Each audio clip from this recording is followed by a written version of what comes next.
Welcome to the Outer Realm with Michelle DeRoche and Amelia Pisano.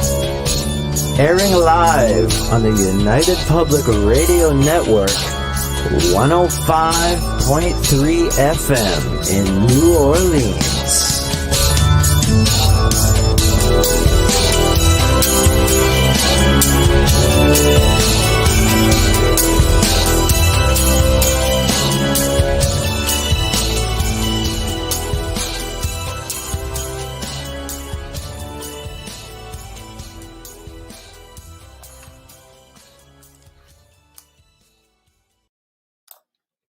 Good evening, everyone. Welcome to the Wednesday night segment of the Outer Realm.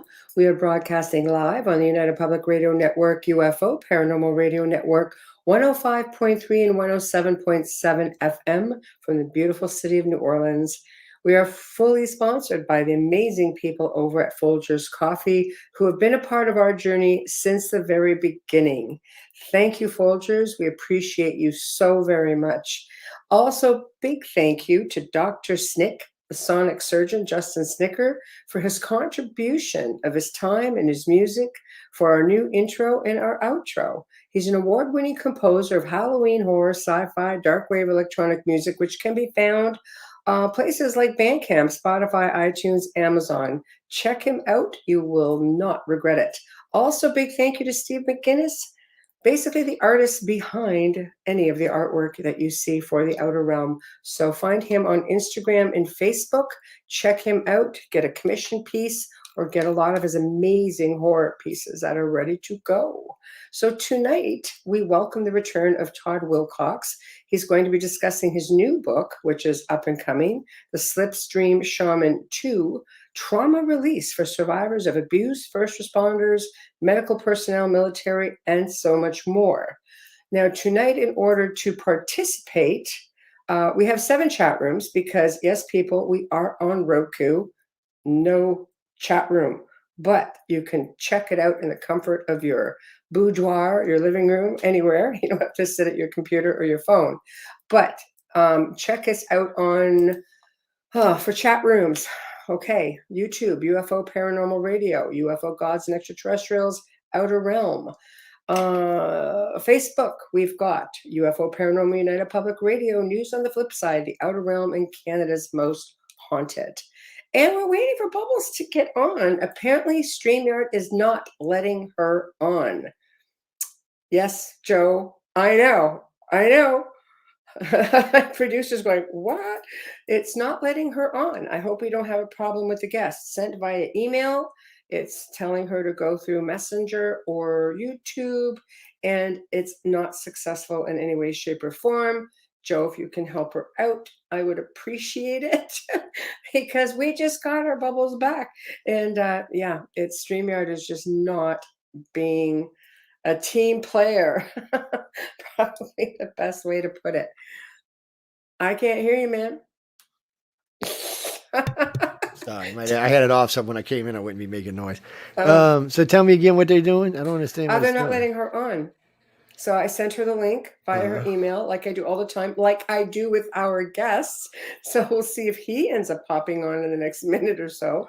And so Bubbles can't get, is what you're telling me. Bubbles can't get on. So tell Amelia, listen to me, baby. Facebook try to log in with my email. It'll send me a code, and I'll send you the code, and you can just come in that way, like we do. She can come in the way we do. Yeah. You just got to shake it, Mom. That's all. Uh-oh. It's not going to help our guests, though. Well, it shouldn't do it to your guest. But I don't know. I didn't have a guest on tonight, so I don't want to say that. And somebody told me LinkedIn was looping tonight. We had that problem with Dell a couple of weeks ago on something that was looping. So I don't know what that's about. If people have a problem like that, you write to myself and Michelle and let us know, because we don't know if somebody don't write to us because we're actually live. Yeah, she says she got a code. It still won't let her in. Well, you probably don't have the same code anymore. I know, they're only good for 10 minutes, Bubbles. Try again. You need a new code. I don't know. Made it. Hey, Wayne, how's it going? Yeah, so I don't know, but I hope this actually gets Somebody told me this Wayne guy was an alien. Yeah, hey, you know what? Knock it out, man. You know what? Let's talk something fishy while we wait for the guest. Uh-oh. Did you see the message I sent you? No, I see. I was going to read it, but then I came in. I was going to read it, then I came in here because I seen There's, you was on. you know, when you look up into the sky, you see the space station, right? Yep. We all see it, right? Well, that's because you And live where there's no but stars. But okay, go ahead. no. Yeah, that's hilarious. Only for 2 different nights in the last 5 days, there's been something equally as big, and just down, you know, here you've got up to the left of it, you've got the space station, and just below it, to the right a little bit, at about the 5 o'clock mark, you've got something else just sitting there. And I don't know what it is, but it's sat there for ages and What ages. the hell? And I don't know. But hey, our guest made it in. Bubbles can't make it in, I but see our the cat. guest made it in. Hang What tight, the Todd. hell is this? I'm To sorry? keep broadcast secure, the host asks you to. The host, what did you do? Did you get mad at Bubbles or something? I just sent her It's the saying code. the host Todd is made it. asking for I that. sent Todd the same code. He's You here need. I in don't the know. green Maybe send room her a waiting. different code or something. Here, let me send you a code, Bubbles. Let me see if this helps any. Oh my God, I don't know what that was. I haven't. That's the first time I've ever seen I that. have absolutely no idea. It's Just wait, try waiting even. for Amelia. Try to get her on. I There don't know. she is. Todd's It's got the chat. exact same code, and he's here. I don't. I've never seen that code before. That's a first. Way It's to go, Bubbles! You broke StreamYard. Well, I'm kind of wondering about StreamYard, like I said, because of Dal Lessie last week was having a looping problem, and somebody said tonight on LinkedIn I was having a looping problem. So I said, I "Look, you don't want don't to hear me know. We're looping. not on That'll drive me LinkedIn. crazy too." Now we're on Roku tonight. I had Woo! all the sexy people in with me tonight. That's all I got to say. It's, She Todd, needs you you should to. have been there, man. Whoo, you're missing out, dude. She needs you to send her the I email sent her the too. code. Let me see if she sent me a thing for the link. I got my email open too. Email. Yeah. Okay. I'm trying to be good. You I seen it come in my got email nothing, yet? man. I Well, got nothing. I just sent her the code back to her. I haven't seen an email come in yet, so I'll keep an eye on it. Okay, so here's a And I'll shut up picture. since you have a guest. Yeah, I'm going to send you the same picture, Joe. Wayne took a picture and sent it to me, so I'll send it to you so you can check this puppy out. And I this is wonder what what it we've been was. seeing in the night sky, not moving, and I can't tell what it is. So she even copied and pasted it. Okay, so can you guys work this up behind the scenes, and maybe Todd and I can get started? Yes, with it? throw me out, and I'll keep an eye on. I'll see what I can do while we're talking. Okay, sounds good. Thank you. Okay. Woohoo! Hey, Todd, how's it going? Hey, Michelle. Oh my gosh. I sent the same link to you, the same link to Amelia, and Yeah. she's still struggling. So she's going to have to come in through the studio side, and hopefully that won't be a problem. Hopefully she just, didn't break the whole system. Yeah. Anyway. It made me come in through, it said come in through YouTube or Facebook, and I've never had to do that before. So, Joe, do yeah. you hear that? Yeah. So he had to do the same thing. So that's not cool. That's StreamYard, Joe. Get on that. It's your account. He's our station owner. So, but I'm glad you made it. This is not going to be cool. We're going to have to look for a whole other platform if this thing doesn't straighten itself out. But how are you? I'm doing as well. we wait for Amelia. Yeah, StreamYard's been very good on other shows that I've been on, and I think it was great last time when I was on. Yeah. I don't know if it's just having some hiccups now or something. Well, I think it's become very popular, and there's just a lot more people on it. And now it's just looking for other avenues to come on. But that will cause some issues. I may have to, ask some of our future guests to go another avenue. So he had to connect the same, which is, hey, she's still trying to get in. So we'll just pop her up every now and then when she has a question in the meantime. But Okay. yeah, he had to connect the same way as you did, Amelia. He was asked to come in through YouTube or Facebook. So this is obviously something new, which is not cool. But anyway, so how have you been? I have been busy. It has been crazy.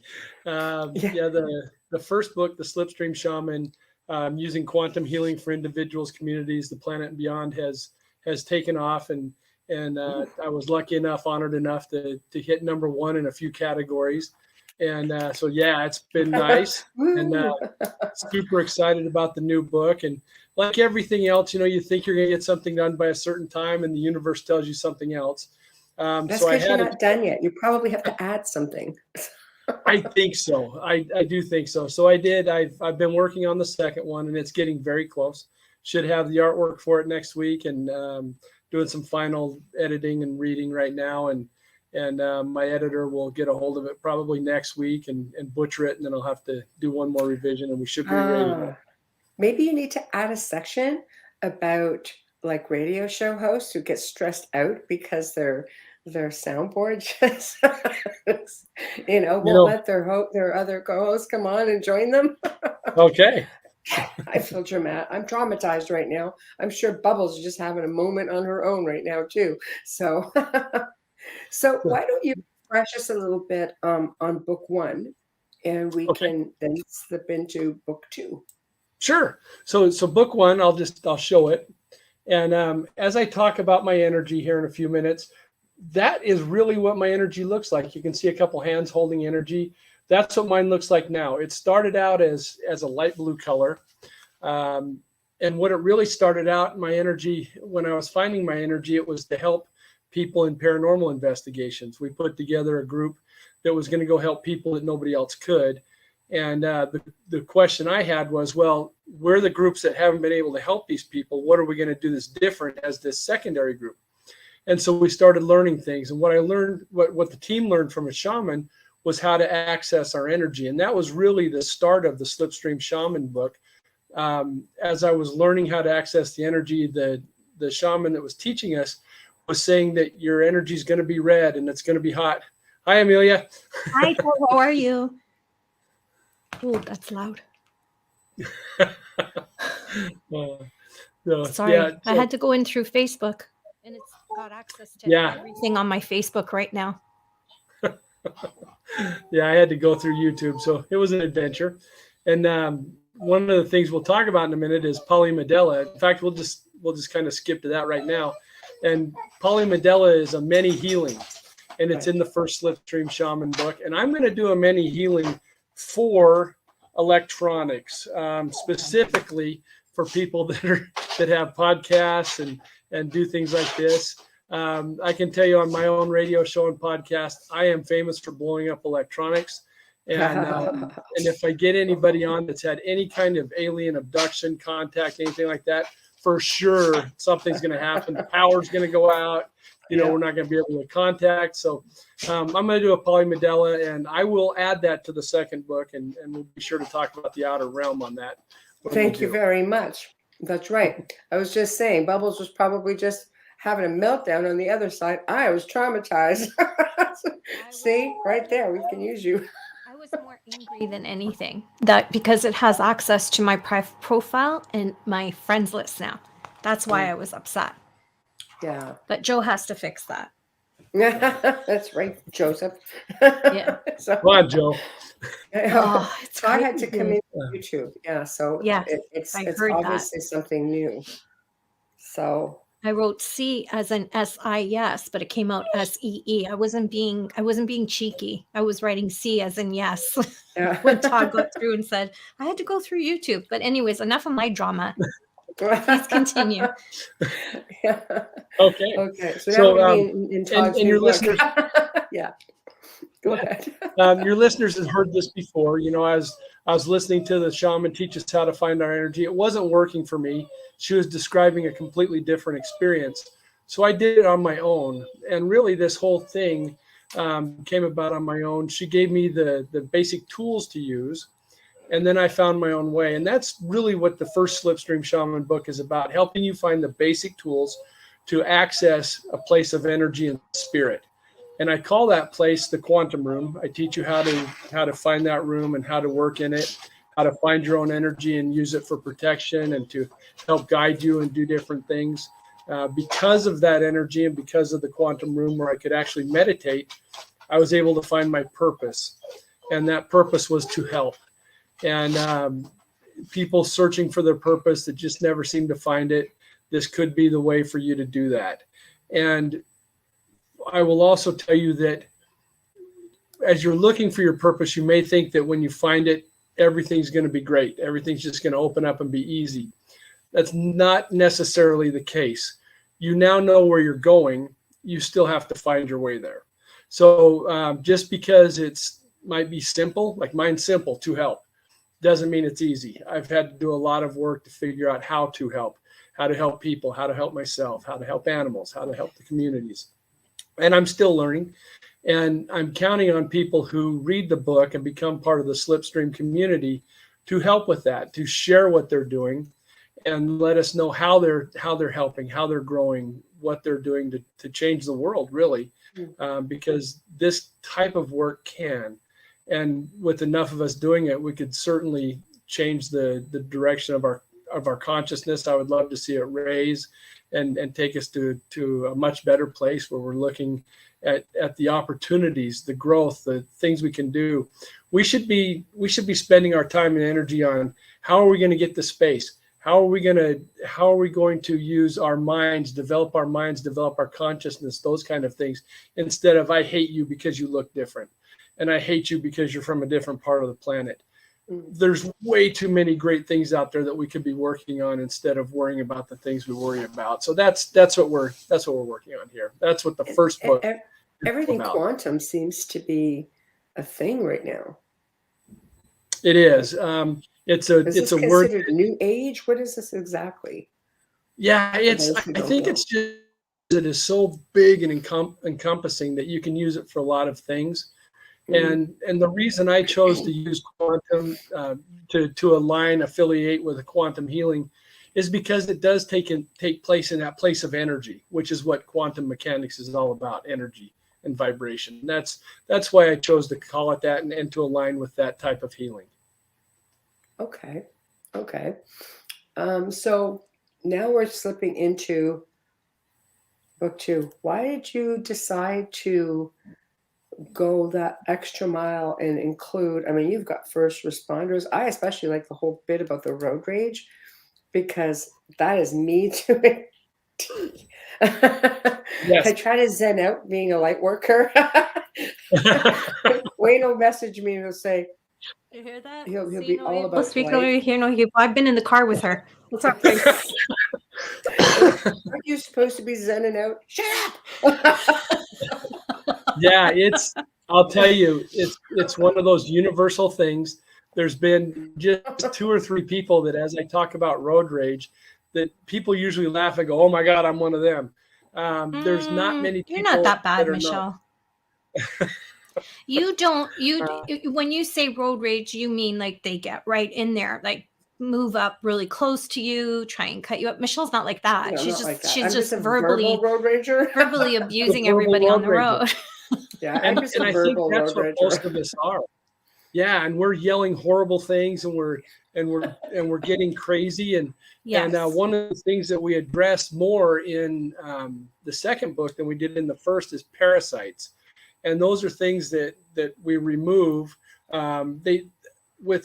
With the energy work that I do, I run into 3 things when I'm working with people. The first one's companions. That's something that started out as something positive, but through the years has held you back.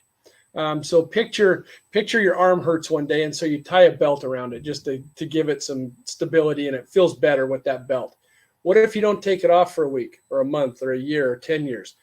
That arm's going to be in bad shape from that belt. It helped you one day, but you left it too long. And that's how a companion starts. It's something that helped us and now is actually holding us back. It doesn't mean to. It's something positive, but it holds us back. The next thing, and that's about 95% of what I run into, the next thing is a parasite. And these started as something with bad intentions and very possibly through road rage. See, we just have to clear Michelle's car. Pardon? We just have to clear your car. There we go. It's not your fault. Yes. Every day? No. And my daughter takes after Auntie Michelle. Just saying. Yeah. Unfortunately, I've set some bad examples myself. I have said some horrible things and called people things that you really shouldn't call people. I've never tried to run anybody off the road, but I've certainly envisioned their car exploding and things like that. And picking, you got to be if careful I with your could pick up their thoughts. hand and move it off the freeway, You have I to would be like so to move their careful with car. your thoughts. You know I that. know. That's where the parasites come from, and there's something bad. And so Oh, the second book will talk about that. And it's not just road rage, it's any negative things that we're doing have a chance to take on a life of their own. Energy comes to life. We've heard recently of the Thin Man. People are seeing the Thin Man and blaming it for having them kill people and different things like that. The Thin Man all started as a story, as a science fiction story. are and you it referring to somehow the Slender came Man? Is it Slender Man. I keep calling him Yes. Thin Man. Yes. Oh, The Thin Slender Man is Sorry. isn't that a Stephen King novel? No, it's a tulpa. Thinner. No, but the yes, the thinner. That's it. But it's about Thinner, yeah. Yeah, Slender Man. And Slender Man is forever I'm the saying tulpa Thin thing. Man. Yeah. Yeah. Slender Man was Yes. started in a university Yeah. board room. It's just a I university know. student. Yeah. But it was a writing contest, and now I've talked to legitimate, high quality people that say they have seen this thing, and so Yeah. somehow it's taken a life of its own, and I would classify that as a parasite, and possibly even the final thing is the otherworldly thing that some people would call aliens and demons, and that's something that I run into extremely rarely. Parasites are about 4.75% of what I see, and then the really bad things like Slender Man and different things would be less than 1%. It's very rare that I engage in one of these when I'm doing the healing essentially work. it feels like manifestation. Mm-hmm. Yeah, Scary. we've given them energy for sure. It's That's a scary. type of manifestation, and the bad part is negative seems to grow much faster than positive. And I would love to somehow flip that to where positive grew faster, but negative seems to take on a life of its own much faster than positive things. Mm-hmm. Why do you think that is? I think because it's easier to get involved with that. It's so much easier to be a part of that group that gets mad than it is to be a part less of the work, group right? that looks for the good in things. Yeah, it's less work. Yeah. It's To do easier. good and to be positive is much more difficult. So it's easier to be negative. Just like it's easier to be it's a terrible thing to say, but it's easier to be a criminal than it is to get up and work every day. It is. That's a line from a famous film too. Oh, enlighten me. What was it? What film? In Bronx Tale, and it's actually based on a true story of Chaz Palminteri and Robert De Niro's upbringing in the Bronx. It's actually based on a true story where his son becomes enamored by this big mob guy, and he loves his lifestyle, and he says to his dad, "You're the sucker." He goes, "No." He goes, "You know who?" He goes, "You know who's the good guy? The hero is the man that gets up every day. The working man is the hero." And that line has stayed with me since that film came out. It's an excellent film to watch. It really, you learn a lot from that. Yeah, it's been a while since I've seen it, and I'd forgotten about that line, but what a great line. Yeah. Yeah. And he also says nothing is worse than wasted talent. You have a talent and you don't use it. So frustrating. And those two are the themes throughout the film. Really well done. There you go. You're writing it down. I got to watch. I just want to know about wasted talent. Yes. Watch the film. I'm sure you can find it anywhere. Watch the film. You'll love it. Yeah, I have actually seen it, but it's been a long time. Probably like the first year it came out. Right. And just the music itself, you can continue watching that all the time. Really well done. Very good. I will have to check that out. So who do you find that you have to help the most with this sort of negative trauma? I mean, road rage, that's an abundance, but you're talking about like survivors of abuse, for example, first responders, medical personnel, military. Where do you find that you're the busiest? So with those groups, shockingly, maybe it's not shocking, but the people identified in this book tend to not want to get help. They're alpha males, they're alpha females. I can do this. I can stand alone. I don't need the help. And so unfortunately, not a lot of them have gotten the help yet. And the reason this whole thing started was one day I was talking with my sister, and she said, I can tell if somebody's in a first responder role as soon as they walk into a room because they have this plume around them. She described it as a plume, and she can just see all the things that they're holding on to. Everything from putting a Band-Aid on a cut finger to pulling parts of people out of cars or burning things whatever the horrible things that they have to see, and they're holding this thing to them, and there's this plume around them. And she asked me, is there something you can do to help these people with the plume? And that's how this whole thing started. And what we're finding is not just are they holding on to everything, but they're slowly cutting themselves off from people. They're losing the connection with their friends, with their family, with the outside world. They're very close with the people that are doing the same things they are, but they're losing an understanding that with the outside world. It's an understanding. Sorry.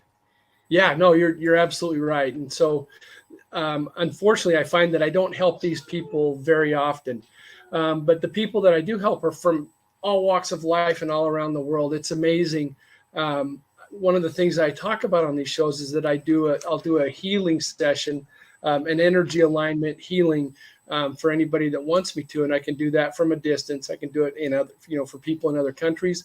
That's become so popular. I just want everybody to know that I'm over 2 months behind right now. I can only do so many a day. It just takes a lot of energy out of me. I could only do 3 a day at first. I've gotten to where I can do 10 to 15, but I've just been absolutely overwhelmed. It's an avalanche of people asking for help, and it's across the board. The kind of work they do, the things they ask for. It's anything from they can't sleep at night to pain, and that was another reason for this book. The trauma release, which is the biggest part of this book, allows people to start healing. When I was in high school, I had a hernia, a bad hernia. It was huge, and I was embarrassed to talk about it. I didn't tell my parents about it for quite a while. I went through a wrestling season with it, and I saw a movie about testicular cancer, and I thought, oh my God, maybe that's what I have. So I finally said something. Turned out I had a massive hernia. They immediately, it was like the next day I was in surgery because it was so big. Excuse me.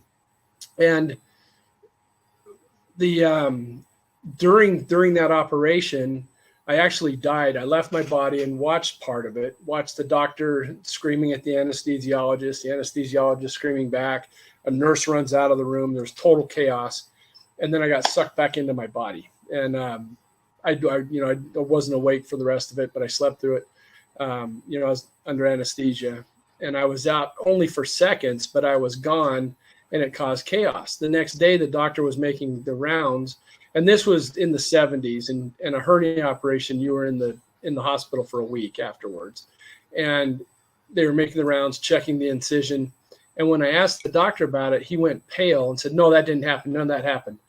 And I never saw him again. Every other day, each day I was there, a doctor came to see me. It was not him ever again. It was different surgeons. And nobody would talk about it. And they all said that nothing like that happened. But I saw it. I was a part of it. They don't talk about it. I had 3 NDEs on the same bed in recovery, and they don't talk about it. There's little notes that in your file that you actually have to get another doctor to read. Okay. At least in Canada, because that's, I found out later through nurses because I had someone who was a friend who worked on the same floor. That's how I found out what happened. All I knew is I took longer to get up. Nobody tells you anything. They don't want you suing them. Right. And I think that was it. And again, there's that ego, they're doing a surgery and you die. So there's an ego thing, and then the suits and all that. So yeah, a lot went on. And so I'm in the hospital for a week. There was a lot of pain. It took forever. I can remember walking through school. I was in high school, and it just hurt forever. It took a long time for my legs to work right. I was an athlete, I was a runner, I was a wrestler, and, I was used to moving around, and I couldn't do it. And for decades, that scar hurt. It was raised, it was red, it hurt. And that's crazy that long. Yeah, it would not go away. And then I learned the process that I'm going to teach people, the trauma release process, about 15 years ago, a different version of it. I've since modified it and brought it on to what we do. But the genesis of it, I learned about 15 years ago. When I worked that process on me, the pain stopped almost immediately. Within a couple days, the swelling started going down. Within a month, the swelling was gone. And within a year, I could hardly see the scar. Now, this is something that I'd had for over 20 years that bothered me. And a hernia scar is right where your belt is. So it's always in contact and always painful. And this thing went away. And so that was something that I wanted to share with people. And like everything else, we've evolved, and it's different than when I first learned it. I always try. Somebody challenged me one time, with any process you do to help people heal, if it takes you 7 steps, see if there's a way to do it in 5. And so I'm always trying to refine things and cut out the missteps. I like 6 Sigma and lean technologies where you cut out steps and cut out deficiencies. And so that's what I've done with that process to get it to where it's much more efficient than it used to be, but with the same results. And I'm a believer because it helped me. And it's not just physical trauma, it's emotional trauma. You can go through just about anything that's hurting you and remove the emotion from it. It still happened. You're not erasing it from your memory. You still have it, but you've taken the emotion out. You've sucked that emotion out, and now you can heal. You're not attached to it. Exactly. And so now you can heal. And that's really what this book is about, finding a way to release that trauma and heal and move on. How does that affect you, Todd? Like, what does it do to your body, your physicality, your mind when you're doing this type of healing? That's a great question. So when I'm doing the healing, I am in such a wonderful place that I'm getting good air.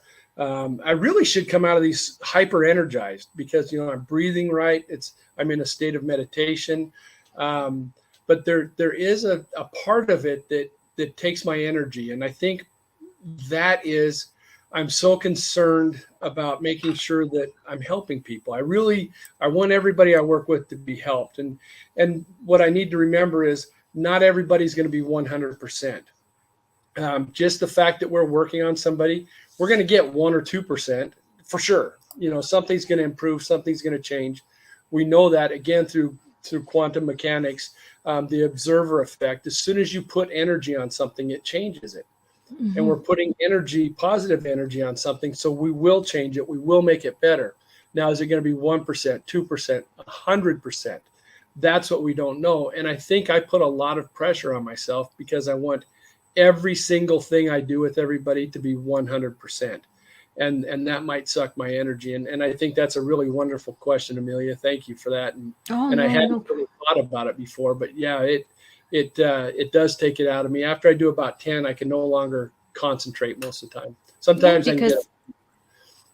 When does it become too much for you? That's what I mean. Like you're giving so much of yourself to do this kind of work. It has to have an effect on you. Reiki masters have to rest and have down periods as well. So that's what I was wondering. I'm not a Reiki master, but I know people who do Reiki and they're exhausted with some of their clients. Absolutely. Yeah. And you feel that exhaustion and you just have to get away and get away from it. And for me, there's nothing I've found that's a super fast recharge. And that's something that I need to find. So that I can maybe you're not meant to rush that though. Maybe you're meant to recharge in a certain way. I think remote viewing is exhausting. And I think that some things, there's a reason for it so that you can be better the next time. Yes. And one of the great things about shows like this is I take a lot of notes, and it's not uncommon for me to leave a show like yours with 1 or 2 or 3 pages of notes of things that I want to investigate. And this whole thing about recharging is a big one. And we talked about something else a minute ago that was a big one. So I get great notes, and I really appreciate I'm it. You glad. two are wonderful. No, hosts. I love comparing those kind of notes because I'm a medium and a remote viewer, and Michelle can tell you I get exhausted and drained when we have a lot of clients. Like people we're helping. I don't want to call them clients. They become friends, and it's hard sometimes because you can't not help them because they're in such dire straits, and there's so many of them. What do? You can't turn your back on them, so you keep working. But the more energy that is drained from you, the less effective I find that I am personally.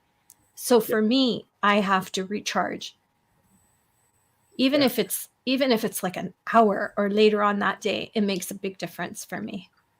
Without question. That's why I was curious how it works for you, because you work differently, but you're still using energy. Yeah, and it takes a lot of my energy.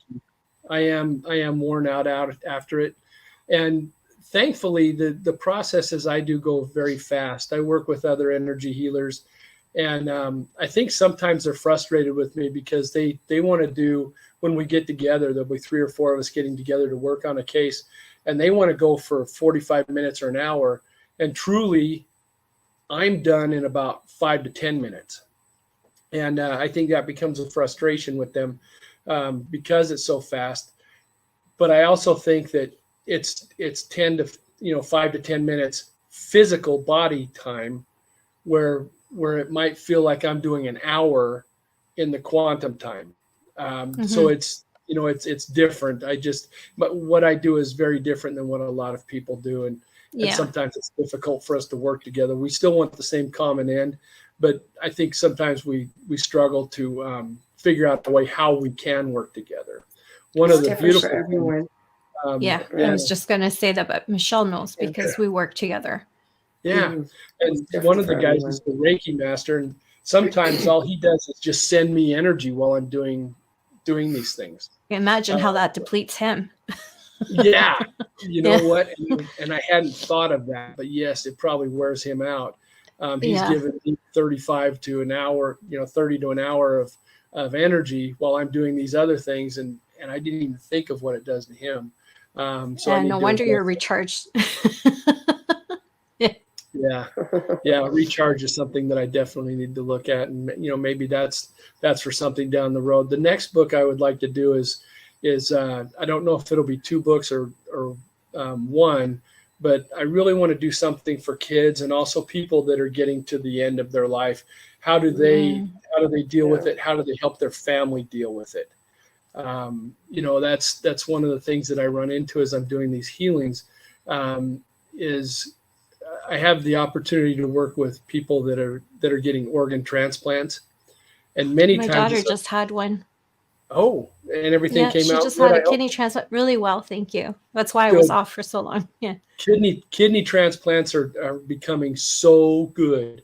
So that's good. She should have a really good prognosis. That's awesome. Yeah, well, her dad and my husband gave her the kidney, so we were both a match, which was really good. But they call it the Mercedes of all kidneys. They can't believe how she actually has 112% function. She went in with 5. Yeah, that's a miracle. That's it is. It's a miracle. Thank you. Yeah. And when I'm working with these people that have received the organs, it's not uncommon for the donor to come into the quantum room and join us. And then I do the same thing for the donor. And without exception, every single time, as soon as you can see them standing taller, getting energy, being stronger, they'll get to a certain point and energy goes out of them to their family. Once they feel better from what they just went through, they immediately want to help the family. And I would imagine that the sick people, sick kids really are concerned about their family as much as they're concerned about themselves. I think they're even more maybe concerned about their family and want them healed. And so that's what the next thing will be about. And it'll probably be combined into 1 book. And it was originally going to be 2, but I think it will just be 1. I think it's great because I know just working with people who are grieving and the things that they manifest and draw to them during this process, and, you know, it's really difficult. It's probably one of the worst times that people actually go through in their lives. Yeah. And sometimes, you know, people grieve for a really long time. Not that there's any time limit on it. I always say there's no time limit on grief, but some people just never seem to come out of it. Depends on the relationship with the person too. Oh, And sure. what stage of life, because I've lost people at 3 different stages, you know, and I've grieved them all differently, and your role in their life too. So, but definitely, with you, major surgery causes depression and causes you grieve, and you don't even realize that you're grieving. Everybody who's in the, you know, the heart of it goes through it, and that would be incredible work if you can help them heal after the fact, because even heart surgery, people go through, it's known to have, you get depression. It happens through anesthetic. All kinds of things happen. You know, it really changes the way your body functions. And it takes time to go back mentally and physically. Right. And the way you interact with your family and your loved ones really changes too. The dynamics between parents and children, the dynamics between spouses, those things really can take a beating during a big operation, a big illness. And I would really like to address and help with that, and see what we can do to alleviate some of that. What do you do when you come across someone who doesn't really know where the trauma is coming from? Let's say past life. Let's say, one example, past life. Let's use another example if we want to go really out there. Abductions, you know, alien abductions. Things are going on. You know, they just have no idea it's happening to them. How do you know where to start? How to focus your energy? So when I'm working with somebody without their input, what takes place is, you can see behind me, the wrong way. There's a picture of a dog, and I have a team, a spiritual team that helps me, and the leader of that is a beagle that I had quite a few years ago, and she could find anything. That dog could sniff out anything. She had the best nose I've ever been around, and she will track it down. And we don't always know what it is, and we don't always know why it looks like it does or why it is. You know, she'll remove what looks like a rag from around somebody's heart. Then we find out that the person has heart trouble, and now they start to heal. And that's why I like to go into it fairly blind, because if I know too much, my brain is trying to steer us towards what I think is the right thing. The logic mind, yeah. Yes, and so what I want is for spirit and energy to kick in, and that's where the dogs help me find what's going on with the people. And sometimes, you know, it might be something on their back, but it really correlates to their leg. Just like a nerve, you know, you'll have a pain in your back from a nerve, and you've actually pinched something in your hip. Things like that happen. But as soon as I describe it to them, within a day or two, they'll go, "Oh, that makes sense. That's where this thing happened," you know, and they can put 2 and 2 together. So many times I don't know what the problem is, and neither do they, or where it started. And we don't always need to. We know that there's a manifestation there, and we address that. And it shows itself in different ways. It might look like a stick or a rock or a bird or a, you know, who knows what it looks like as we're working with it. And we remove it, we heal it, and let it return to its natural energy state where it, you know, these are things that want to help for the most part. So we return it to that place in the universe where it can help again. So yeah, we don't always know. There is timeline regression therapy we can do, and many times that will find if it was a past life or you know, what's really fun and amazing is many times it's a past life on a different planet. That's people fun. know me. Oh, that's so cool. But yeah, I don't have all the past life work I've done, not a single thing has been on this planet, and nothing that I've been can I recognize. I've been a water creature. I was a thing. My favorite one was I was this thing that had, this is my watch, and my arms, legs, body, everything looked kind of like that. It all kind of moved that same It's like way. Terminator. In segments. Yeah. Yeah. And and it's always, all I ever get to see is the end. I get to see like the last minute or two of that life. I haven't, lived the life. I just see the end. And I can remember my hand going down, watching my hand, thinking, well, that looks odd. And the three digits, and all of it segmented, sort of like that. Didn't look metal, but it was all segmented and moved weird. Another time I kind of looked like a turtle with great big bowed out legs, and a spear thing went into my neck and killed me. And so, just odd things. I've never had a normal one. You're sounding a lot like Avatar, Todd. You were Dr. Octopus, but you're sounding a lot like Avatar. I mean, I watched it a long time ago. Don't hate me. I'm not a sci-fi person. But yeah, I just remember everything being so weird and different, right? Yes, and that's what my stuff has been. It's just weird and different. Crazy. And people that know me believe it. Because, if something's going to be weird and different, it's probably associated with me. Who are we to say that you didn't experience it? We don't know. I'm positive that I did. But when I do other people's, I've never done a regression for other people that they weren't human in their lives. And I would also like to throw out, I'm not entirely sure it's easy to say past lives. I'm just used to it. I kind of feel like it's more of a concurrent life. When I'm working in that place of energy and spirit, time doesn't exist the same way. And so when I'm writing my experiences down, I'm using present tense, past tense, future tense in the same sentence about the same thing. And it makes no sense to people that understand English, but the words are correct for what was happening. And so I think time, when we get outside of our body, instead of, we look at time as lineal. Like if you took a spaghetti noodle and you pulled it straight, that's what we think time is. I think time is more like if you take that same noodle and just kind of wad it up in your palm, and different parts of it are touching at different times. I think many of these things are more concurrent than past or future lives. I think they're all happening now, and we don't understand exactly how that all works. What about like even, ancestral imprinting, DNA imprinting, memories of our ancestors? Let's face it. I mean, we all share that DNA. So if you have something traumatic happening to one of them, could that affect someone that you're asked to help? And how do you remove that? So what I think is happening is that trauma is coming up the line, the DNA, and it's affecting everybody.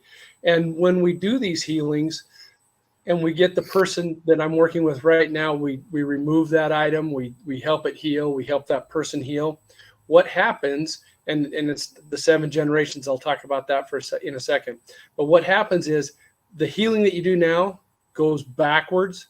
And I think I'm moving the wrong hand, but it goes back in time, healing ancestors, and then it shoots forward in time.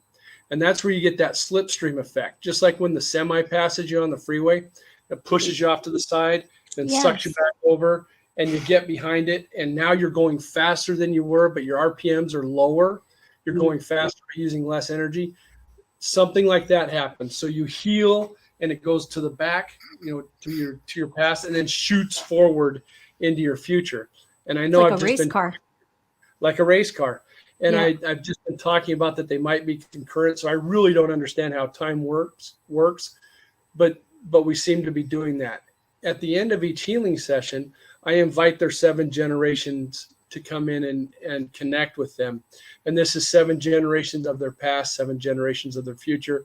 It's not just DNA generations, it's spirit groups, it's friends, it's, all kinds of important people to them. Sometimes it's people they don't even know, but have an effect on their lives. And all those entities come in when we do the 7 generations to help the person with connection, with love, with protection, and enjoy that healing that just happened that affected all of them.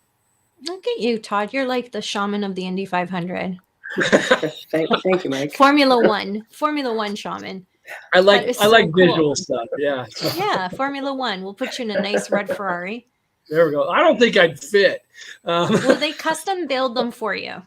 They'll have to, because I'm pretty sure. No, that's how Ferrari's made. They custom build the seat to you. You actually have to put in an application. Well, I have 3 brothers. Everything about cars is up here. You actually have to apply to purchase one. Oh wow, I had no idea. A brand new, you have to apply. They can decline you. Yeah, crazy, right? They can decline you from spending $500,000. Yeah, but for $500,000, that seat better be molded to my butt. I want to be in a position where I can decline people that have $500,000 they hand to me. I think that would be I have lovely. a friend who collects them, so yeah. It's crazy. Yeah. How do you deal with people who have, I guess, people who go through certain traumatic experiences? I can understand this. Let's say, victims of abuse, perhaps as children, you block some of that out. I don't quite understand. Maybe you can explain how you would lose connections with people in your life through trauma. How do you figure that out, and how do you resolve that? So when I'm doing the trauma release with people, what I ask them to do, and this is a very nutshell version of what happens, but I ask people to think about to create a movie of what that abuse is. Now, there's probably been hundreds and hundreds and hundreds of times with a lot of them of the same thing, but they will come up with a video clip, for lack of a better word, that's maybe 3 to 5 seconds long. I want them to see it, and it's going to hurt when they first see it. And I'll have them watch that video until it's locked in, and they might name it.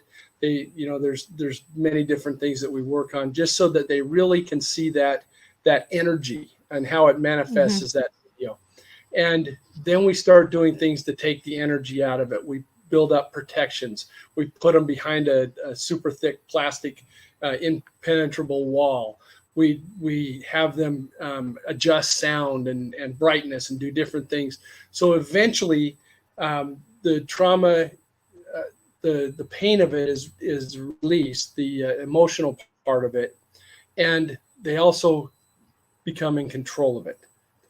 They're no longer the victim. They're in control of this clip, this thing that they call that abuse. And once they have control of it, now they can manipulate it to where, and I use manipulation as a good thing because that just means change. They're changing things in a good way to affect their future. And so they're however it works. Like with me, when I work on trauma, many times I'll take that movie, I shrink it down, I make it really dark so I can't really see it, and then I throw it like a frisbee into the sun. And incinerate it so that whole thing's gone. Whatever emotional charge is left goes into the sun to be gone. I'm really, really fond of using the sun for things that I want to get rid of. But however people want to do it, however people want to do it is fine. But the main thing is they need to know that they have protection, and they need to know that they have control, and that it will be gone and it can't hurt them anymore. Do you take any of that pain on? I don't, and Good. That's really the wonderful thing about this. With many energy healers, when they're doing that kind of work, that there's some that I think called pain eaters, and they actually ingest that pain from people. Those are strong empaths, yeah. Yeah, and I am not set up to do that, and I can't say I envy those people, but I do respect them because that is a lot of pain that they're taking on, and a lot of negative energy and that they have to deal with, and it's really a wonderful thing that they're doing a wonderful service. Some people have even ended up becoming ill, healers who work physically with people. I knew an Indigenous man who, it sort of got passed down to him from his elders. And he was an RCMP officer, and he stopped all of that when it came time for him to take over this responsibility, I guess. And he was so gifted, but he was always taking on just beyond the traumas. Like he would heal people of cancer and things like that. And he would be sick, physically sick for days, throwing up just black, just goop, I can't even imagine, the physical aspect of all of that work. And again, that kind of leads to that plume we were talking about earlier, where they're taking on everything they've seen and been involved in, and they're so strong they can handle it, but it eventually gets them, and it has consequences with family, with friends, with their own health, and that's where this whole book came about. Is that seed my sister planted, talking to me about the plume that she sees on first responders, and truly it can be first responders, medical people, people in retail and in restaurants that just take abuse after abuse after abuse. All those people hold these things, and it weighs them down and it hurts them, and that's what this book is for, is to help those people that have had the abuse. So you could help those people as well, going through the physical Absolutely. aspect of everything. So That's incredible. What happens then, if you've got like this individual that I knew who's constantly physically sick, and you go in and you help someone like that, does that come onto you? It doesn't for me, and I wonder if it has something to do with intent, because I've never had an intention of taking that on. Where I believe that these strong empaths that are the pain eaters set that intention that they're gonna take that on from the people, and what I do is I release it. I release it back to the universe in a way that can be used as a positive. Now, many of these things want to be positive, and once they're released from that problem that they're causing right now, that energy goes back to doing positive, good things. And then the rest of it, I encourage to become some kind of a fertilizer. Much like cow poop would be used for fertilizer. That's where we send the other things that don't return to a natural positive state. We send that to be fertilizer. And so, no, I don't take any of that on myself. I don't have the gas. I would like the real. No, I guess not. Yeah, that's a lot of responsibility. That's a lot of responsibility. When you're dealing with people in the military, for example, you have a lot of veterans who, they hang on to this stuff. They can never unsee some of the things that they've seen. If you've had to take a life, you can't take that away. How do you deal with somebody in that situation? Yeah. So again, we're not making it go away. We're not making them forget, but we're putting them in a place where they can discharge that emotional part of it. So they still know what it was. They still were a part of it, but it no longer has that emotional impact that hurts them. We discharge that, and we put them in control so that they still have the memories, but they no longer have that pain. And how many times can you do this in one shot, or is it continuous work? Most times we can do it in one shot. Now, what happens is we take care of that first thing. Well, now something else is strong enough that we can see it. You don't always know what's next. You see that with sick people. They fix the blood clot, but now because the heart's pumping better, it damages something else. And and so you do see things like that where you fix the one thing and now something else moves to the front and you have to deal with that. And so you might have to deal with 5, 10, 20 things.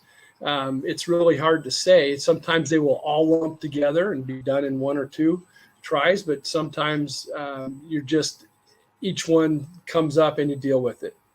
Another thing you run into is you do this, and sometimes people will say, you know what, that was a big part of me. That was part of my identity. I want it back. Oh, so it becomes you see that with the pain. It becomes such a big part of their personality. They're attached to it. That it's an bring attachment. Yes.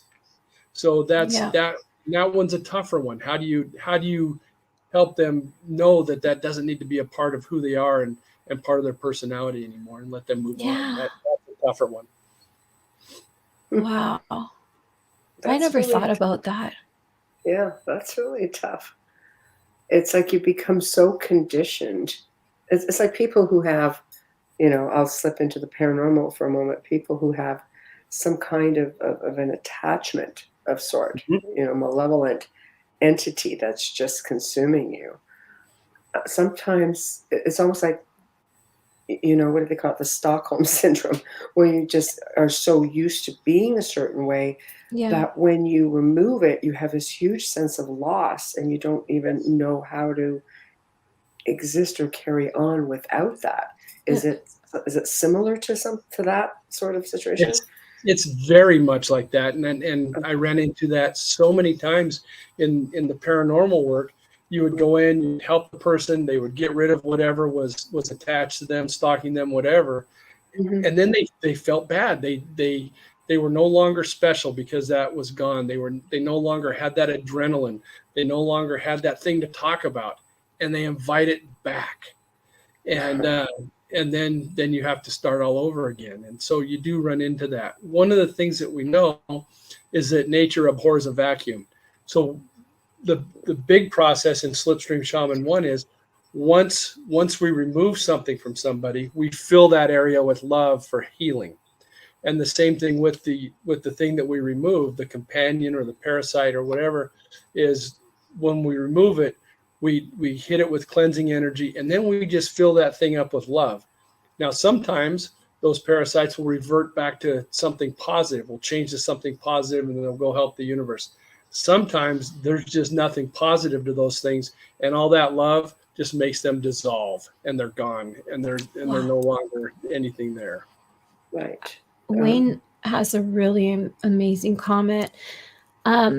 Wayne says, it's been my experience that big problems are more often than not a multitude of smaller issues, all intertwined with one another. Tackling the issues as a singular problem rarely yields results. And that's what I was talking about a minute ago. We go in and we look for what we think it is. We get rid of that. If the problem's still there, something new arises and we work with that. And then something new arises and we work with that. So sometimes we are done in 1 or 2 sessions, and sometimes it's 5, 10, 15, 20 as more and more things come up. And yeah, Wayne's exactly right. That there's so many things going on that if you try to do, what many times you think it's only one, and you work on that and you get results, but then it comes back. And that's when you start finding the new things, the nuances, and start cleaning them up. Wow. Yeah. It's like, Wayne's right. Yeah. Yeah. Okay. So then, is it something that you can, because your first book basically is like a handbook to teach people how to do this. Is this your hopes that you can, work with healers and other shaman to try to sort of make this a household word sort of thing? Absolutely. Would you give courses or anything of that nature? That's coming, and coming sometime this year. There'll be some courses, and on YouTube, if you go to Slipstream Shaman channel, right now we have a video to find your energy and also to start putting together your quantum room. And there'll be more. There'll be examples of how we do the trauma release, different things like that, so that people can start learning there. And then we'll do some classes. It'll probably start as online Zoom type things. And then I would hope that it evolves into something where we get people together, because you just can't beat that group interaction. What I would love to do is, as this second book gets out, if we can get to work with some police forces, a city force, a sheriff force, a fire department, people in person, helping them learn these skills so they can take it back to their squad bays and to their different firehouses. You're going to need a very open-minded police force. And I work in that field. That's not easy. Not a super open-minded, yeah. And again, very strong, very determined people, and that think I can fix it myself. But I'm hoping that as they see results, that they're able to let that barrier down and do some work and help each other. I would love it if you and your group could work with vets. That would be like, for me, the ultimate. PTSD is so sad and it ruins lives, and I just would love to see that enforced there somehow, because they're so dismissed when they come back. Yes. It's really sad, and they really don't have any help. Even in Canada, they're so dismissed and just ignored, and it's just sad. People think, Canadians don't really have an army, but we do. We have a Marine. It's a different level of army, but it is a Marine force, and they are boots on the ground, and they are watching children die. Right? Yeah. We do have SEALs. They're not called Navy SEALs because it's a different country, but we do have that kind of elite force, and they're not getting the help they need when they come back. And I would love to see that implemented in part of their programs when they return. Yes. I bet you they would be willing to try anything. I would love that. And that's what we're working on. And I truly hope that this is something, again, my purpose here is to help.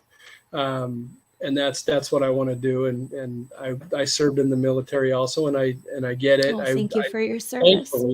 Thank you. Thankfully, I was when nothing was going on. So, it was a safe time. It's still fearful though. Yeah, absolutely. Yeah. And me going in, a kind of a hot-headed, crazy 18-year-old, nothing's going to hurt me, kind of attitude.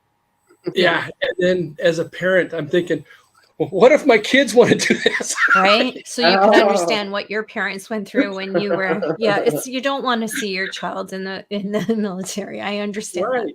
Yeah. So thankfully mine didn't. And, like you said, everybody that's in there, thank you. We definitely need it. And we also need to do a better job taking care of them. Absolutely. We just don't take care of the armed forces the way they should be.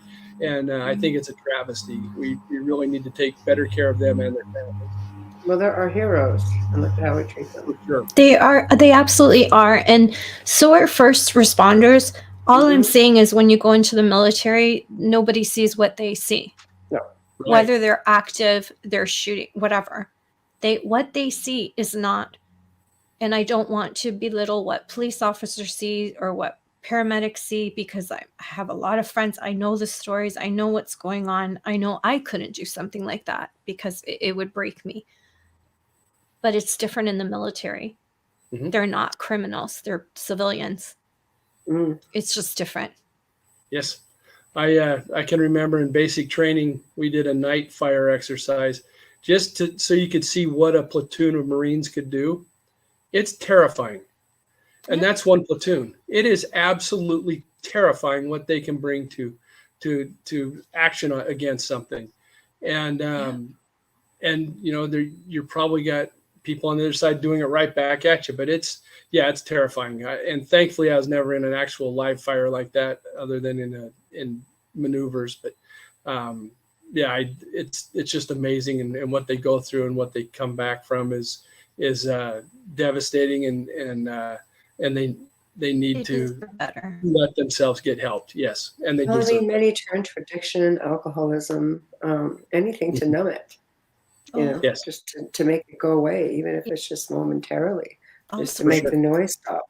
All sorts of addictive behaviors. Anything. Yeah, you're right. You're absolutely right. I imagine. I feel them. I can imagine. For sure. I can really feel your empathy there. You are getting hurt right now thinking about it. Yeah, sorry. I know someone who suffers from severe PTSD. Yeah. It's hurtful. It's ruined her friendship. It's hurtful, and it's hard for them to. Yeah, I can see it and hear it in your voice and your heart is. No, it's fine. Share when you share an emotion like that, it may be the difference in somebody asking for help. It might be that final straw that breaks the camel's back, and they say, you know what, it's time for me to get help. So no, it's beautiful. It's anytime you tell your truth like you just did, do it, because that's when change happens. And that was beautiful. Yeah, that was Thank wonderful. you. I don't think there is anyone on this planet, unfortunately, that doesn't know someone who suffered trauma. I don't think any of us can say, no, I don't know anyone. Right. That's the world we live in now. But the thing is, too, is some of them, is like, do they even recognize it? I have a friend right now whose family member is a veteran, and he's a young guy, probably late 30s, early 40s, and so he just doesn't get it. But I mean, he's always been, I always say, broken, because they don't want to go to the work, they don't want to do the counseling. I won't say all of them in this specific situation, but turn to alcoholism, turn to drugs. It just seems to be easier, but yet it's just they just claim to live this really happy life. No, man, I'm just having a good time. I'm, like they just don't see it. So I would imagine it's very difficult, that you bury it so deep that you come back and you're just, life is good. Life is good. I just go to the Veterans Club, and I just have some brews, and I just hang with my friends. But meanwhile, the life, in their family life is just falling apart, because there's that degree of intimacy where your partner says, hey, this is a thing. No, it's not a thing. It's like what you were talking about earlier. That no, I'm a good old boy. Yeah. Right. And they're looking for any way to stop that noise, stop the thoughts. And when they, and it could be food, alcohol, drugs, sex, anything that helps you be fully present for just seconds, even you're going after, and that's where those things get a hold of us and really cause the trouble. Right. It's heartbreaking. But I'm so glad there's someone like you who can help them and take that without hurting yourself. Yes. That's important too. Yes. It would be nice to see you. Do you think moving forward that you could design a program for, let's say, administrators that work with people of all walks of life in each genre that could sort of step in and do this? Because you're like one guy. And that's the hope, is that as I train people on what I do, that not only they do that, but that they grow it and we share it and we all get better. And so, I'm hoping that there's going to be, hundreds or thousands of people out doing this kind of thing to help people. The people that I can't be the only one whose purpose is to help. And so as I find those people that are looking for the same thing, and we train and we teach each other, because I know for sure that I don't have the end all thing going on here. We're going to develop this thing, and it's going to get better and better and better. Every day I feel like I make some kind of a breakthrough. And when we have hundreds and thousands of people doing this, the sky's the limit on how we can help and what we can do. And that's truly, administrators, other trainers, however we set it up, where as long as they're helping people, I think we'll get things much better.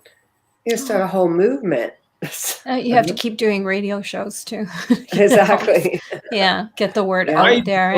And if you're listening, please share this link so Todd can help maybe someone you know. Yes, absolutely. I'm with Michelle on that program thing. Yeah. Go ahead. Sorry. And the book's not quite ready yet, but if anybody, a couple things they can do, just keep an eye on it. If they follow me on Instagram, they'll know the second that it publishes. That's the fastest way. But if anybody wants to send me an email and say, Todd, I want the book when it comes out, what I'll do for them is, for the same price that it'll be on Amazon, I will send them a signed copy. As long as they're in the continental U.S., I can send them a signed copy for that same price. Okay, so 1 second. I'm going to just post. Hold on. I'm gonna put up on the banner here. Let's take this one off. Let's put this is your Instagram, right? Okay. Slipstream Shaman and Instagram. or probably the email is the best place, slipstreamshaman@gmail. I can keep better track of that than I've been able to at Instagram. Instagram's great for me to tell people what's happening, but I struggle to have good back and forth communication on it. Okay, so I'm going to put this one up just for now, and I'm going to get your email and do the same in a moment. Perfect. Because you got Twitter as well. So I do have Twitter, but I rarely get on it. And so that wouldn't be a good thing there. Right. Twitter is nasty. Sorry, Twitter. It's a home of the trolls. I'm sorry. Not those of you watching us right now, but there's a lot of trolls on that network. So let's switch over. Everybody on Instagram that I have communication with has been so positive and so Instagram's very positive platform. Yeah, simple too. I don't run into that Twitter troll thing, and that may be why that's been so much better for me to use, is because it has been a lot more positive.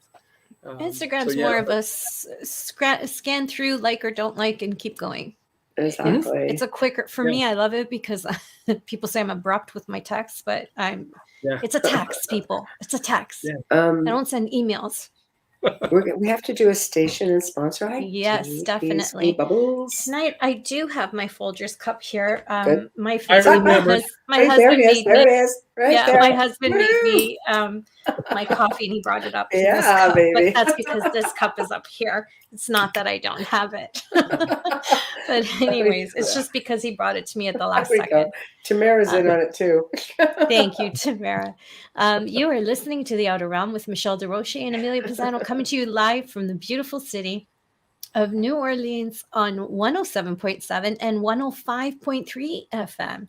Tonight, our guest, we welcome back Todd Wilcox, and we are discussing his book, Slipstream Shaman 2, Trauma Release for Survivors of Abuse, First Responders, Medical Personnel, Military, and more.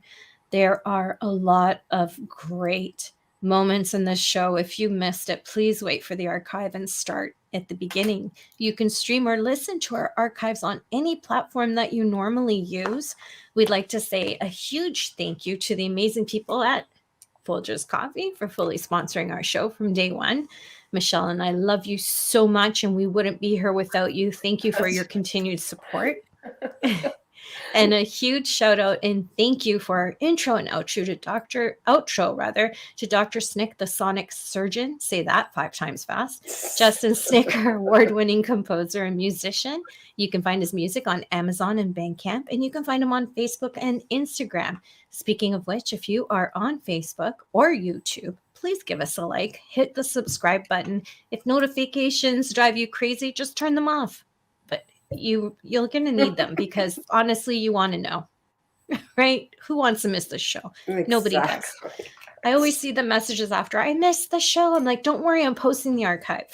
I know. There we go, people. Join us in chat. We're on 8 different chat rooms, right, Michelle?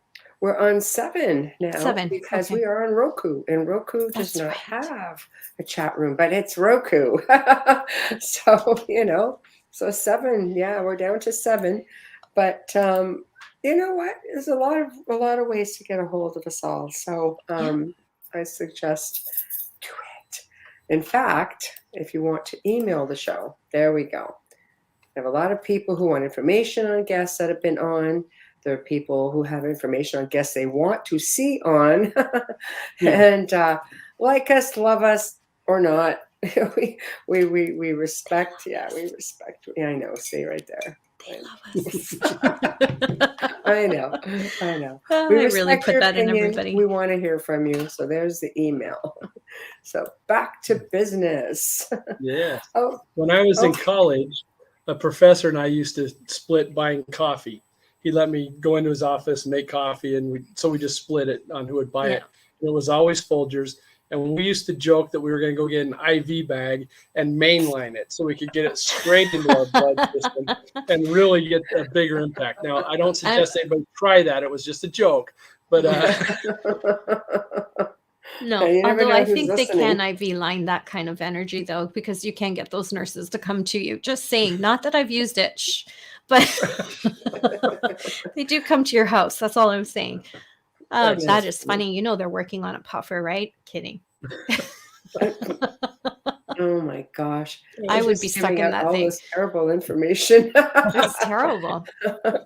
It's terrible. It's a joke, folks. Some people think that's a pretty literal, just saying. I drink too much coffee, but you can never drink too much when it's Folgers, right? I agree all day long. That's right. So what's next for the Slipstream Shaman? You know, what I'm working towards this year is all about helping more people and transitioning away from having a day job that takes 50 to 60 hours a week to doing this more full time. And that's where the YouTube helps. That's where Instagram helps as we build this up, and I'm on more shows like this and future TV things. That's going to help me transition away. And as soon as I can do this full time, I will be helping even more people. And the same goes with the training. That's really a big step for this year, is setting up some trainings, doing some Zoom trainings and some in-person trainings, and hopefully getting with some police and fire departments and working that way, and some military units and helping them. And it's just really the sky's the limit on where we go. And it might be get into some webinars, that sort of thing. Mm-hmm. Yep. Yeah. There's a lot of different things we're working on, and that's all for this year. And I've really just I want to get this second book out because I think it's going to do even more good than the first one. The first one's been very well received, and I'm so proud of it, and I love the comments people give me about it.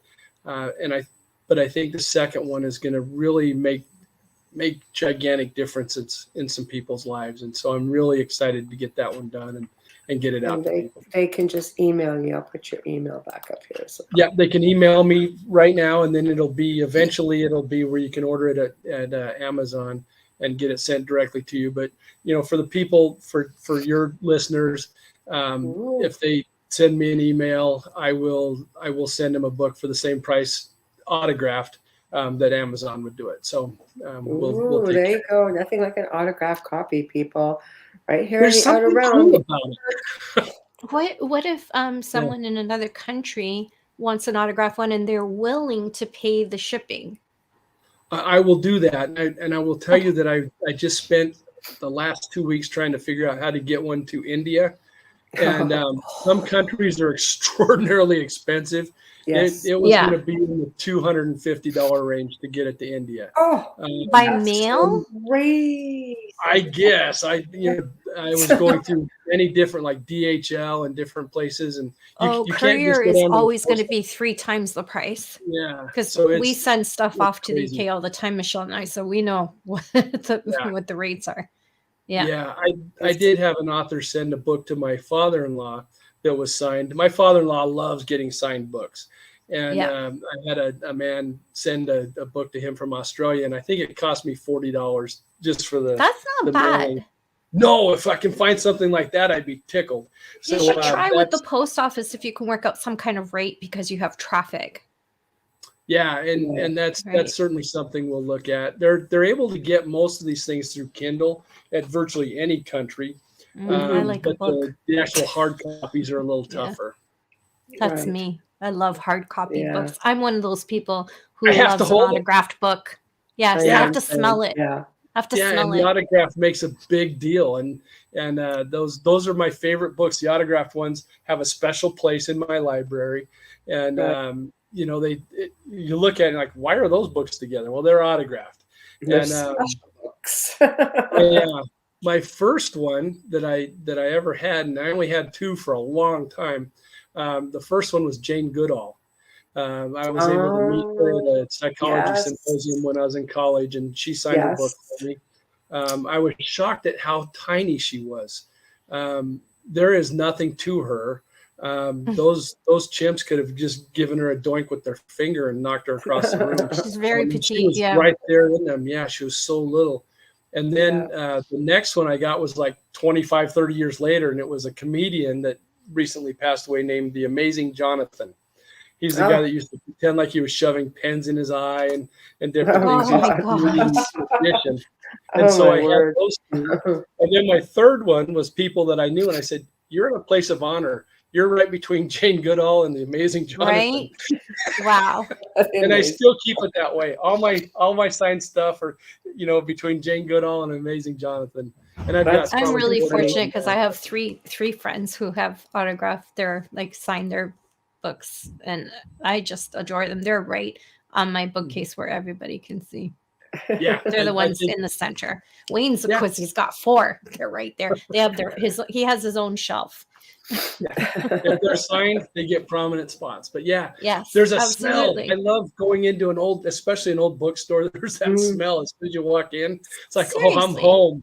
They put campfire in a candle. Why don't they put old library? What are we missing? Yeah, old library and a leather chair smell put together. Come on. Somebody get on that. At the librarian in the hilarious House of Frightenstein. Right? But they should put that in a candle. For sure. That's true. Library Why not? smell. People love the smell of books. That's why you hold them and you feel them, and I don't know. I just love them. I do too. I like to pretend that I'm on Star Trek when I'm holding a Kindle because it does look like something Picard would hold. But truly, I would much rather have a book. Oh my gosh. We're going to segue because I would love to know more about the paranormal work you do on a quantum level and more. And we would love for you to come back on the show in the future to talk about the paranormal aspect of all this, or crypto, or UFOs, the whole gambit. Mm-hmm. But as a segue into that, I'd like to maybe just finish off with your work and how your work, quantumly speaking, fits into all of that. Okay. One of the things that I find is there's when you say shadow people, it can mean a lot of different things. It can be people seeing moving shadows in a building. It could be a creature that looks like a shadow that's running around. When I'm talking about shadow people, I see a specific type over and over and over. And that's the one that's about 6 feet tall, kind of heavily built, looks like it's wearing a hat or a helmet. It has a face, but you can't see it. It has like a long cape, and it's dark. It's going to be dark gray, black, midnight blue. It's a dark color like that. And I call that the watching man. And it seems to just stand in a doorway or at the foot of a bed or in a room and watch you. You don't get to see it for very long, but it's very interested in you. And what I'm finding as I do this work is that many times I will run into those things in that place of energy and spirit. And again, all they're doing is watching. I was working on a house that had a number of people that were healthy when they moved in and didn't live very long afterwards. They got very sick and didn't live. Oh. And what I found was that there was this thing in the basement that was just sucking energy out of the house. Oh. It was one of those otherworldly things I talked about that I don't find very often. I cut that thing off, sealed up the house. There doesn't seem to be a problem now. But 3 of those things were watching me as I was doing this. They were following me through the house, and it was metaphysical. I wasn't there. I was doing it in that place of energy and spirit. But they were following me in the rooms that I went to. And once I sealed that thing off, they were no longer in the room I was in. But as I was leaving, getting ready to go up the stairs, they were at the stairway watching me. And as I approached them, they just moved out of the way. And you've seen it in movies where they'll have a big circle and the two guys are fighting in the middle of it, and the guy wins, and now he's won their respect, and they move out of the way so he can walk through. Or those kind of things. And that's what it kind of felt like, was that they approved of what I just did. They moved out of the way for me so I could leave. I was doing a timeline journey on myself, and I went back to a place where I was probably 4 years old, maybe 3, and I was in the basement of my parents' house. And when I was a kid, I loved Westerns and science fiction. That was what I wanted to watch: cartoons, Westerns, science fiction. And I loved the way on the Westerns, the guys would always just ride the horses so fast. Those horses were just going fast. And so I had a horse in the basement was one of those horses that had a spring, 2 springs in the front, 2 springs in the back. I had one of those growing up. Yeah. Yeah. And I would ride that thing. I'm surprised the springs didn't explode. I just be going crazy. Yeah. And I was doing a timeline regression on myself, and I'm in that room down in the basement, and there was 12 of these watching men there watching me do this. 12. 12 of them. And I didn't think anything of it. As a young kid, I'm looking at these things, and it seemed normal and okay to me. It didn't bother me. I just, they just seemed like a normal thing. And so as a paranormal investigator, that's, you want to really go after things that you've been involved in. I've got friends that have been abducted, and they really like doing that type of work. I've got friends that see ghosts, and they're like mediums, and they can communicate. So they really like that. I've seen these things a lot, so I want to learn more. And I've talked to several hundred people about them, and only 3, interestingly, have ever had bad experiences with them. And they have, for most of us, it's almost like you see a mist over the face. There's a face there, but you can't see it. But these 3, and other people have talked about this too, will see glowing eyes, usually red or yellow. And that's what these 3 men have seen. And here's the funny part about these 3. They're all retired police officers, all very much alphas, all very much the guy that runs in when everybody else runs out. And they see these things, and it scares the crap out of them. Of course. Where the rest of us see these things without the glowing eyes and just for the most part think, well, this is interesting. What's going on here? But when they see those things with the glowing eyes, it scares the crap out of them. And these are guys that don't scare. But it's ominous. They can't control that. They don't know what it is. And they're used to knowing and being conditioned and trained to deal with and assail it. And they don't know what to do when they see something like that. Yeah, it's out of their element. And so absolutely. But it just is funny to me that of all the hundreds of people that I've talked to about these things, the 3 that have seen the glowing eyes were all police officers. And I believe it all happened, that their experiences happened while they were still officers. They're retired now. Oh my gosh, yeah. Them and the paramedics have like the most insane experiences. Yes. Did you think about with paramedics, all the death that they're around a lot of spiritual energy. Absolutely. Where people are in and out of their bodies. Fear.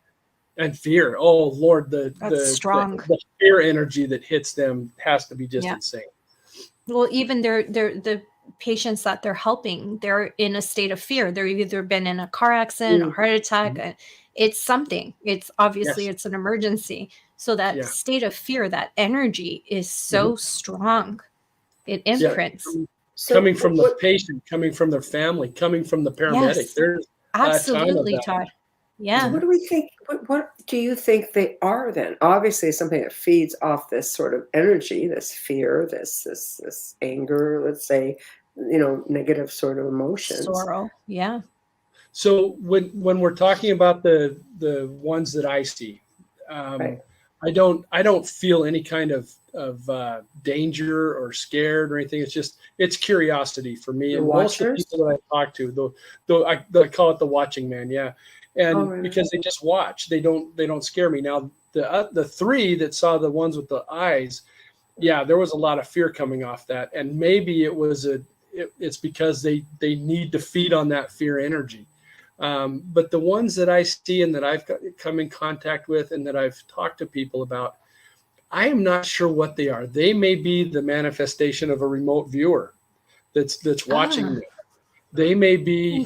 One guy told me this is one of my favorite stories about them. He was laying in bed, and he looked down at the foot of his bed. He wakes up, looks down at the foot of his bed. He's got sleep paralysis. He can't move. He sees one of those standing at the foot of the bed, staring at him. And then it just walks through him, up through his body. And now it's behind him. So it's like it's in the wall. And as soon as it's behind his head, my friend's perspective that told me about this changed from looking forward, watching this thing too. Now he's up there. He's looking through this thing's eyes down at him.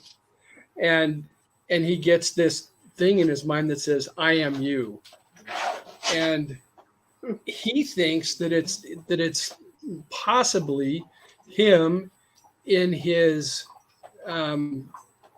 life review. After you pass and you do that life review, he had the feeling that that's what was going on, and he was able to somehow contact himself during different. See, some people believe shadow people could possibly be time travelers. Could so be is it a dimensional thing? Maybe this person in a different life or dimension. I've never heard the theory of the life review thing. That's interesting to me. I wonder if there's more than one type of shadow. I mean, we see it in the paranormal definitely. As something, as a negative entity. Maybe, we're categorizing it in one group, and it shouldn't be. Yes, there could be hundreds of things like this. And I think you're dead on with that. Something I would also like to talk about with the paranormal is the team I was on, we got plenty of the EVPs that said get out. Okay. And F you and things like that. But far and away, what we got was positive things. I've had probably 30 to 50 recordings of the word love. Many times. We love Todd. I love Todd. And it would really drive my partners crazy because it was never I love Karen. It was I don't get those kind. And, I get the see you next Tuesday comment. Yeah. And so it was funny how positive all these things were. Another wonderful EVP that I had, and I didn't even realize what was happening, was I was on a dance floor at a private club. We were doing an investigation in it, and I'm standing in the middle of the dance floor asking questions, and I hear this sentence, and I don't know what it is, and so I'm running it backwards, I'm running it forward, I'm slowing it down, trying to figure out what it is, and nothing makes sense. I send it out to my team. Hey, what do you think this is that I picked up? And one of the girls spoke Italian and said, something just asked you to dance in Italian. And so I'm on the dance floor. Something wants to dance with me. Now I can't dance. Yeah, I kind of, I can do like a Frankenstein shuffle. That's as close to dancing as I can do. I would have tried had I heard it in real time. I would have tried to dance with this thing. But yeah, we've had so many more positive EVPs than negative EVPs. And I don't know if that's just our mindset, our intent, if we're bringing that energy to bring in the more positive things. But far and away, it's been more positive. Now, those type of EVPs don't sell TV shows. Get out, I'm gonna kill you, and things like that sell TV shows. That type of EVP sells imagine TV that shows. Something negative. Something negative gets people to watch, but truly more positive by far than negative. And we've run into a couple things where we're very negative, but for the most part, everything's been very positive in our It's refreshing to hear that. I'm so happy. You're just such a joy. You are. You're so much fun. Coming from a Bubbles, that's pretty good. Yeah, I love that. You weren't Bubbles the last time I was on. This is the first time I've heard this. Yes. I know, it's true. It's true. It's funny because we just nicknamed her that because she was just so bubbly, Well, and it just she pulled into my driveway and I'm dancing. I know. Waiting for her and I'm doing the moves. I'm just Bubbles. That person. Yeah. Or bubbly, or we've got like the bubble unit, and we've got the bubble unit, Bubbles bubbly unit. There's a soft drink named after me now. I know. See? There we go. So, although Michael Bublé's trying to take that one, but yeah. Oh my gosh. Well, we're nearing the top of the hour slowly. So again, tell everybody, when do you think the new book will be ready to go? I should have the cover work in about 2 weeks. In a perfect world, it'll be out before the end of March. And that's really what I'm shooting for, is to get it all wrapped up. With the cover art, that seems to like bring it alive. When I did the other book, as soon as I saw that picture, it was like, it's done. This has to get done. This cover is too cool not to have it out to everybody. And so, yeah, once the cover art gets done, and then it's just my editor will have to shred it a little bit, and she does a great job, but then I have to go do the things she tells me to do. So I would really like it out before March is over. Right. Fingers crossed for you. And the best way to get a hold of you is, of course, email's the best way to get a hold of me, but the best way to keep up with what's going on. And anytime we do a polymedella, which is a many healing, we did one for road rage. I've got one in multiple in this new book. I always sign one for Michelle. I always let people know that about those things first on Instagram. So to keep up, Instagram is by far the best way. And then keep an eye on YouTube. Also subscribe if you would, and like it, so that you can see what we've got going on. And we'll do, again, it's free stuff. Go there, see what kind of work we're doing and developing, and be a part of it. So I would say Instagram at Slipstream Shaman, YouTube Slipstream Shaman, and then the email slipstreamshaman@gmail.com. There we go. Well, thank you so much for joining us. It was just very informative. I'm sitting here just like hacking my face off, getting over a head cold. So, bear with me. I'm just like, I know. I'm just. No, I feel so bad for you. She's never sick, but when she is, holy crap. Oh, I know. It just hits me, honestly. And you were nice enough to. Yeah, sorry? You at least you would mute yourself when you did it. I just hack for everybody. So. Oh my God. But I'm the one saying, I never get sick. Oh my God. I have a grandson and who's it's over. Very, and I'm like, oh, of course I'm going to hug and kiss you. Oh, all of a sudden I'm just like head cold. It's like having toddlers all over again, right? I know. It's like little prince when you have of course, kids. my darling. And they always want to smack you right on the mouth. Oh yeah, the gift that keeps on giving. I love him. Yeah. It's like, okay, whatever. God. But it was a pleasure having you join us, and I will be in touch with you. I'll give you links and everything like that once we're done with the archives, and we'll book you again maybe for this summer. We'll just incorporate all this into all of this paranormal and crypto stuff that you have. I think it'd be a lot of fun if you're willing. It's so much fun. Yeah, being on with you too is just a blast. You're so much fun. Thank you. Yeah, thank you so much for being here. I'm glad I didn't miss it. There we go. Me too. Yeah. Well, thank you. And I'll be in touch. All right. You take care of yourself. Good night. Thank you. Thank you. Good night. See you later. Good night. Good night. Bye. Well, we have come to the end of another fantastic segment here on The Outer Realm. Big thank you to our guest, Todd Wilcox, for joining us. Big thank you, of course, to Folgers Coffee, who has basically been with us since day one. So very, very appreciative. And thank you, Tamara. Poor Michelle. And big thank you to Dr. Snick, the sonic surgeon, Justin Sticker, for his contribution of his voice and his music for our intro and our outro. Big thank you to Steve McGinnis, the artist behind the artwork here at the Outer Realm.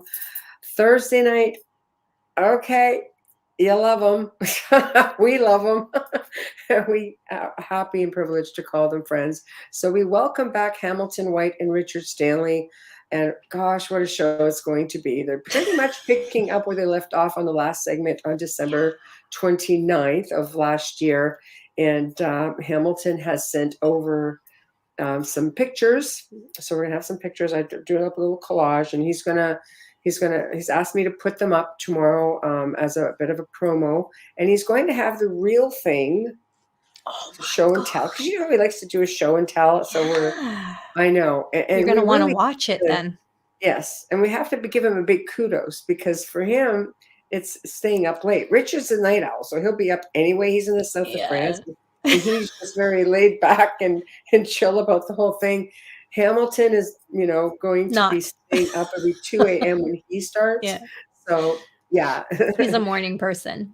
Yeah, This is it's a not so little much early. morning, like, So anyway, it's going to be a lot of fun. They're always a great time. I've never known Hamilton to not be a boatload of fun when he's on the show, and Richard is a very fascinating person and Great stories. never a dull moment. So I think between the two of them, they're definitely going to keep us all entertained and some interesting stuff, interesting promo stuff as well. So I will post that up tomorrow, and we will get the show on the road. So be there, get ready and chat, get your questions ready.